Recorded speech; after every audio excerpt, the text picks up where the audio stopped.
रामनवमी के अवसर पे हर साल जुलूस लोग निकालते ही हैं।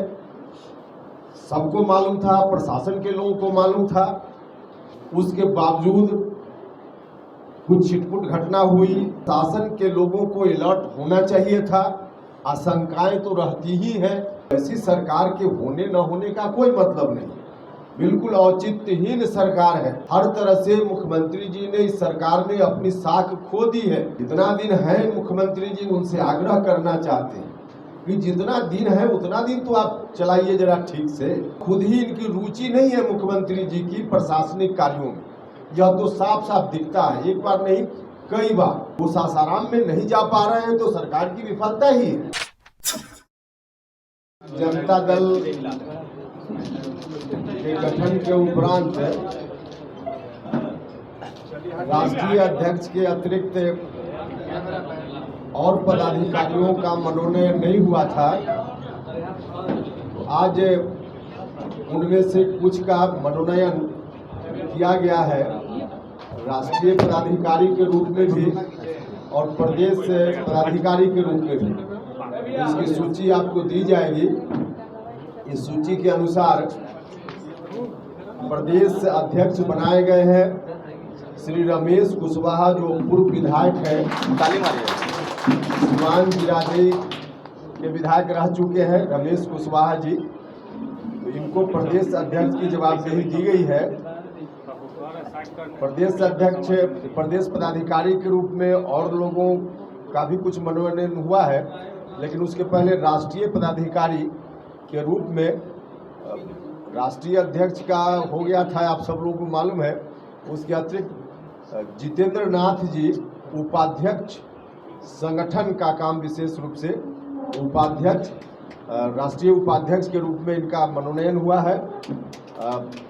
श्री माधव आनंद जी पार्टी के प्रधान महासचिव, राष्ट्रीय प्रधान महासचिव बनाए गए हैं माधव आनंद जी। श्री फजल इमाम मल्लिक साहब राष्ट्रीय महासचिव सह प्रवक्ता, राष्ट्रीय प्रवक्ता की जवाबदेही इनको दी गई है। बिहार इकाई में प्रदेश अध्यक्ष का तो हमने बता दिया, रमेश सिंह कुशवाहा जी।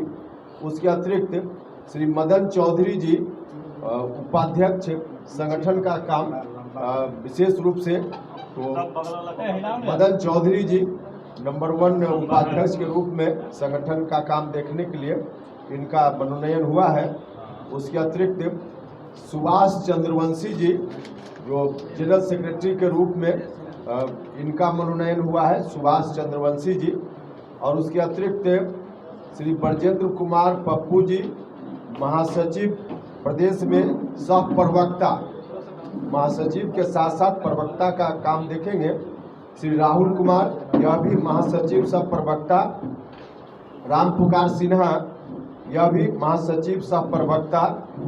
तो प्रदेश पदाधिकारी जो मुख्य इकाई है पार्टी की, उसमें इतने 6 लोगों का मनोनयन हुआ है। उसके अतिरिक्त 2 प्रकोष्ठ का भी मनोनयन हुआ है, प्रदेश अध्यक्ष प्रकोष्ठ का, जिसमें श्री हिमांशु पटेल है प्रदेश अध्यक्ष युवा प्रकोष्ठ, यूथ इकाई के प्रदेश के अध्यक्ष के रूप में हिमांशु पटेल। और श्री अशोक राम जी प्रदेश अध्यक्ष अनुसूचित जाति प्रकोष्ठ, अशोक राम प्रदेश अध्यक्ष अनुसूचित जाति प्रकोष्ठ। तो इतना मनोनयन राष्ट्रीय और प्रदेश इकाई के पदाधिकारी के रूप में आज हुआ है, जिसकी सूचना आप सब लोगों को दी जा रही है। जो लोग भी मनोनीत हुए हैं सब लोगों का हम स्वागत करते हैं, उनको बधाई देते हैं कि पार्टी के काम को आप सभी लोगों की देखरेख में मजबूती से आगे बढ़ाना है।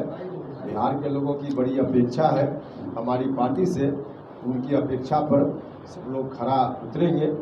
बाकी संगठन के और विस्तार का काम अब इन लोगों के ऊपर है, इनके ऊपर आज जवाबदेही दी जा रही है। बाकी साथियों से परामर्श करके और ये लोग आगे विस्तार का काम करेंगे। तो फिलहाल इतने लोगों के मनोनयन की सूचना आपको दी जा रही है। देखिए, अभी जो कल परसों जिस तरह से राज्य की सरकार और खास के मुख्यमंत्री जी पहले दावा करते थे कि बिहार में तनाव नहीं है, अब किस तरह से तनाव राज्य के 2 बड़े प्रमुख शहर में, सासाराम और बिहार शरीफ जो मुख्यमंत्री जी का गृह जिला है, अब किस रूप में तनाव वहाँ हुआ है। ऐसा नहीं कि कोई अचानक से कोई घटना हो गई जिसकी जानकारी प्रशासन को नहीं थी। रामनवमी के अवसर पे हर साल जुलूस लोग निकालते ही हैं, सबको मालूम था, प्रशासन के लोगों को मालूम था। उसके बावजूद कुछ छिटपुट घटना हुई। ऐसी घटना के बाद परिणति होती है तनाव के रूप में। प्रशासन के लोगों को अलर्ट होना चाहिए था। आशंकाएं तो रहती ही हैं कि ऐसा कोई भी इवेंट होता है तो उसके बाद तनाव की आशंका रहती है। इस आशंका को ध्यान में रखते हुए प्रशासन के लोगों को अलर्ट होना चाहिए था, लेकिन प्रशासन के लोगों के अलर्ट समय पर नहीं होने के चलते समाज में तनाव हुआ है। पूरे तौर पे यह प्रदेश प्रशासन की विफलता है। उनकी विफलता के चलते, उनकी कर्तव्यहीनता के चलते, उनकी लापरवाही के चलते दोनों जगह इस तरह की स्थिति बनी है। हम वहाँ के लोगों से और बाकी जगह के लोगों से भी आग्रह करते हैं, अपील करते हैं कि लोग अफवाह में न आए, तनाव समाज में न रहे, यह ठीक नहीं है। लोग उत्तेजित न हो, शांति से काम लें, संयम से काम लें। तनाव का वातावरण ठीक नहीं है, यह हम आम लोगों से अपील करते हैं। वहाँ कार्यक्रम एक जगह तो सासाराम में कार्यक्रम गृह मंत्री जी का भी होना था 2 अप्रैल को, आज ही जाने वाले थे। पता नहीं अभी मुझको अब खबर पक्की है कि नहीं पक्की है। आप ही लोगों के माध्यम से खबर हमने देखी है कि सासाराम का कार्यक्रम शायद उनका स्थगित हुआ है। वो अब इतना काम भी बिहार सरकार नहीं कर सकती है कि वहाँ कोई कार्यक्रम ठीक से हो पाए, सुरक्षा नहीं दे सकती है। और समाज में तनाव को रोकने का काम जो पहले से संभावित था, यह काम भी सरकार नहीं कर सकती है। तो ऐसी सरकार के होने न होने का कोई मतलब नहीं, बिल्कुल औचित्यहीन सरकार है। हर तरह से मुख्यमंत्री जी ने, इस सरकार ने अपनी साख खो दी है। अब ऐसी परिस्थिति में हम जितना दिन है मुख्यमंत्री जी उनसे आग्रह करना चाहते हैं कि जितना दिन है उतना दिन तो आप चलाइए जरा ठीक से। अब खुद ही इनकी रुचि नहीं है मुख्यमंत्री जी की प्रशासनिक कार्यों में, यह तो साफ साफ दिखता है। एक बार नहीं कई बार इनकी कोई रुचि नहीं है प्रशासनिक काम में। बोलते भी रहते हैं हमने बहुत किया बहुत किया, और कितना भी कोई कर ले तो आगे काम बंद थोड़े हो जाता है। अब बहुत कर किया यह कहने के पीछे उनके चेहरा का जो भाव होता है कि अब आगे हम कुछ नहीं कर पाएंगे। अब आगे नहीं कर पाएंगे, ठीक है, जनता समय पर अपना चुन लेगी, लेकिन अभी जब तक संवैधानिक दायित्व तो है आपके ऊपर, संवैधानिक कुर्सी पर आप बैठे हुए हैं, तब तक जनता को परेशानी से तो बचाइए। तो यह मुख्यमंत्री जी से आग्रह है, अपील है, और बिहार भर के लोगों से आग्रह है कि सब लोग मिलकर ऐसी स्थिति में शांति का माहौल बनाए रखें, संयम बनाए रखें। यही मुख्य रूप से आज बात करनी थी। बाकी आपका कोई सवाल होगा तो जवाब दें। जी, नवादा भी बहुत सेंसिटिव जगह है, लेकिन वहाँ वो जा रहे हैं।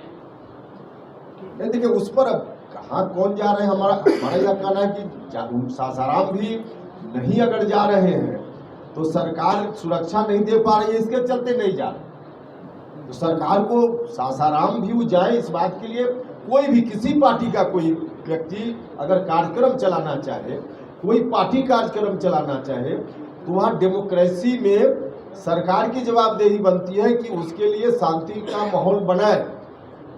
तो सासाराम में भी सरकार को माहौल बनाना चाहिए था, ताकि अमित शाह जी या कोई भी किसी पार्टी का कोई नेता जाना चाहे तो लोग जा सकते हो। वो सासाराम में नहीं जा पा रहे हैं तो सरकार की विफलता ही है। सासाराम पूरे जिला में कहा जा रहा है, सासाराम पुलिस का नोटिफिकेशन आया है कि पूरी तरह से मामला कंट्रोल में है। तो अभी उनका 1.5 घंटा पहले नोटिफिकेशन कंट्रोल में आया है तो 144 क्यों लागू करके रखे भैया? 144 का मतलब है कि रोकना। कहीं जानबूझकर तो नहीं, ये उनको नवादा रोकने के उनको लिए जाना 144 चाहिए, नहीं रुपए जाना चाहिए। हमको यह नहीं मालूम कि जानबूझकर किया जा रहा है कि नहीं किया जा रहा है, हमको जानकारी इसकी नहीं जदयू है। का कहना है पूरे जिला में 144 लागू नहीं है, वहीं पे शाम 4 बजे से इंटरनेट सेवा बहाल की जाएगी, तमाम सुरक्षा व्यवस्था मुहैया कराई गई। अमित शाह डर गए, इस वजह से जो है कार्यक्रम को रद्द किया गया। अरे भैया, ये ऐसा भी होता है कहीं क्या? भारत का गृह मंत्री डर जाएगा? भारत के सम्मान का सवाल है, इस तरह की बात कोई बोल रहा है तो एक तरह से कहिए कि भारत के सम्मान का सवाल है। गृह मंत्री है ना, एक दल के नेता सिर्फ नहीं है, वो गृह मंत्री भी है। लेकिन यह काम स्थानीय स्तर पे स्थानीय सरकार को देखना पड़ता है।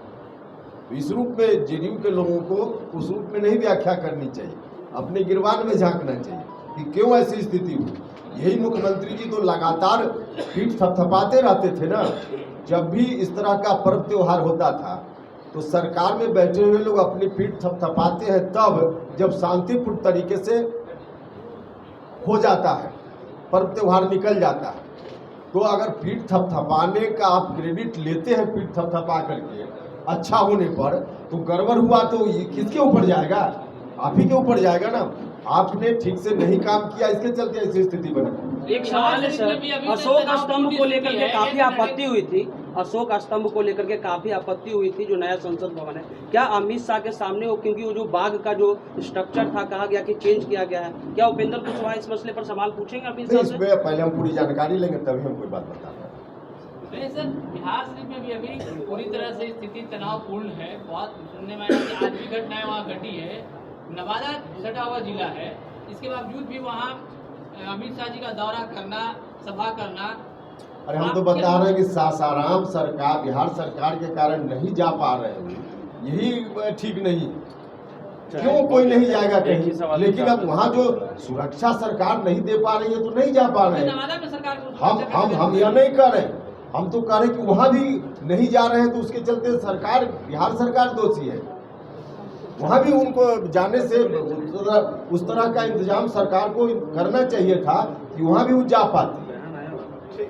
अच्छा, एक अभी आपने जो माधव आनंद जी को बनाया है राष्ट्रीय प्रधान महासचिव, एक समय जब आपकी पार्टी में वो थे और काफी विवाद हुआ था टिकट को लेकर। आप ये कभी विवाद किए थे?